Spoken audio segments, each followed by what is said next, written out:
Nous sommes à Versailles en 1789. L'homme qui rentre chez lui est l'un des nombreux députés du tiers-État venus de toute la France pour participer à l'Assemblée des États généraux.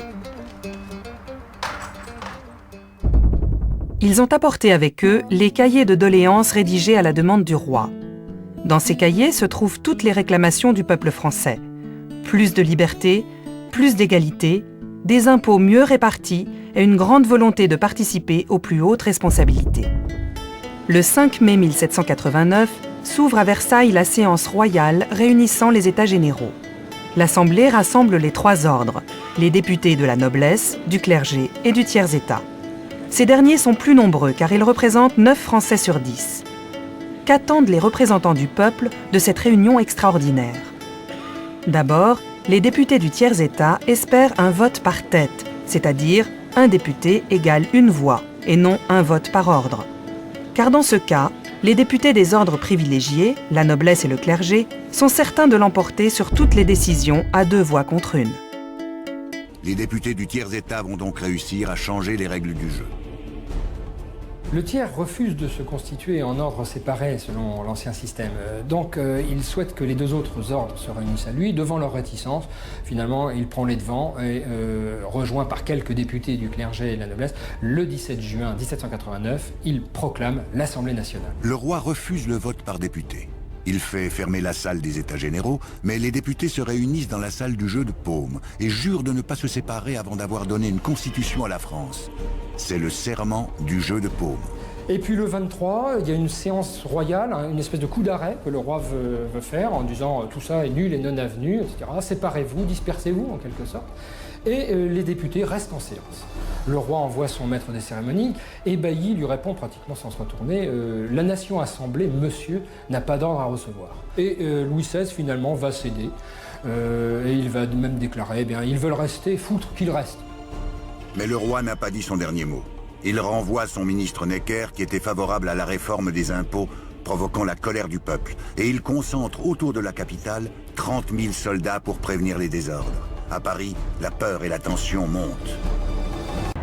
Après avoir pris d'assaut les Invalides pour s'emparer de canons et de fusils, les révolutionnaires se rendent à la Bastille pour y trouver de la poudre. Les pourparlers tournent mal. Le marquis de Launay, gouverneur de la Bastille, fait tirer sur la foule. Il y a une centaine de morts. Après 4 heures de combat, la forteresse tombe aux mains des assaillants. La Bastille, c'est aussi un symbole, et ça c'est très important. Pourquoi c'est un symbole? Eh bien parce qu'on peut y être interné sur simple lettre de cachet du roi, sur simple document écrit, signé du roi, sans procès, sans avocat. Un symbole de l'arbitraire royal est tombé. Le peuple est désormais en armes et constitue un nouveau pouvoir.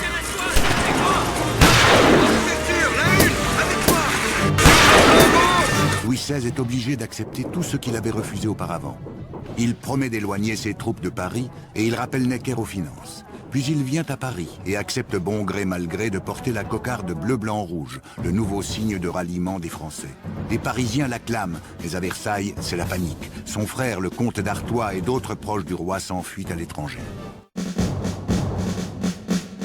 Parallèlement, la rumeur du complot de la noblesse contre le peuple se répand à grande vitesse.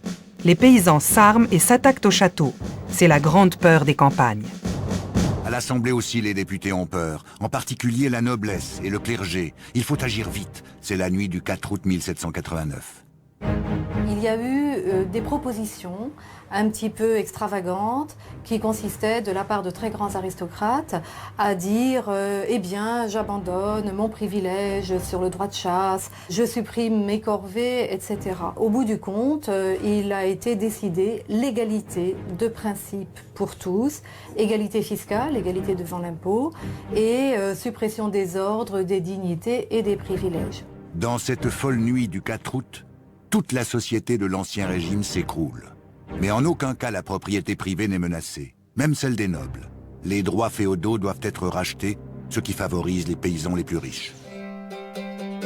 Le 26 août, la Déclaration des droits de l'homme et du citoyen est proclamée et offre de nouveaux principes pour l'avenir, parmi lesquels la souveraineté du peuple et de la nation et l'égalité devant la loi. Ces 2 derniers événements marquent la fin de l'Ancien Régime. Octobre, environ 8000 femmes venues des faubourgs de Paris décident de marcher sur Versailles. Elles veulent obtenir du roi des mesures pour ravitailler la capitale en pain. Bientôt, des milliers de Parisiens les rejoignent. Leur idée est de ramener le roi et sa famille à Paris pour le surveiller, car Louis XVI fait de la résistance. Il refuse de signer le décret sur l'abolition des privilèges et de ratifier la Déclaration des droits de l'homme. On le soupçonne même de préparer un coup de force militaire. La famille royale doit se résoudre à abandonner Versailles pour s'installer aux Tuileries à Paris. Louis XVI devient l'otage des Parisiens. Tous ses déplacements sont surveillés. Désormais, le roi et l'Assemblée sont sous la surveillance du peuple.